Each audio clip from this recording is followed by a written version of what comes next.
Jill Pate, Burns Middle School.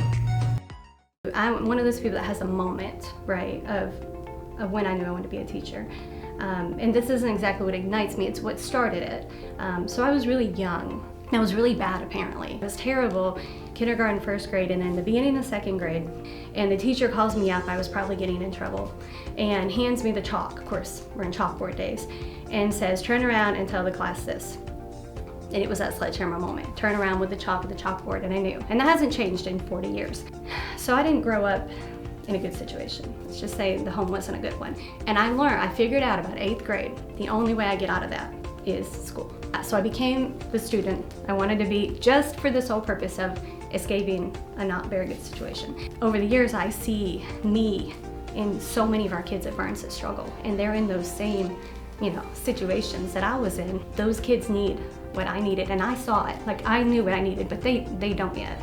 And so I try to give them a chance to get out. That this can get them out, school, education, and I'll tell them all day long, every day, for a whole year, and then I just have to hope it sinks in. It's really not in the moments for me, it's the years later. It's that letter from Hunter Bivin when he's gotten hired at Notre Dame saying, you did this for me, or it's that email from the parent that says, my son came home crying because it was his last day in your class. Or that, hey, you may not remember me because I graduated 8-9 years ago, but I want you to know that I just graduated college and I'm doing what you told me I could do. It's those kind of things, and I probably don't even remember them sometimes. Thousands of kids.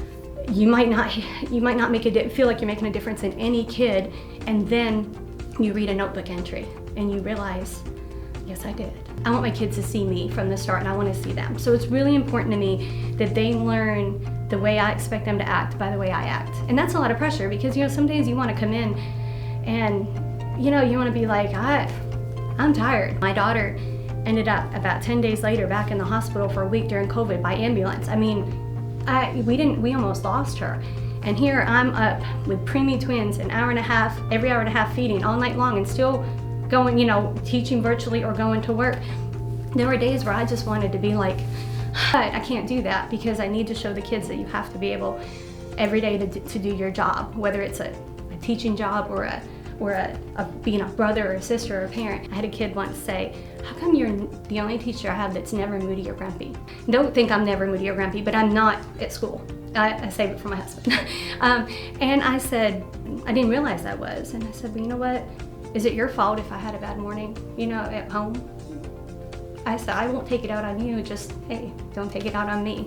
I didn't feel like I was ever seen when I was in school, and I would have loved to have somebody care. But they do these writer's notebooks.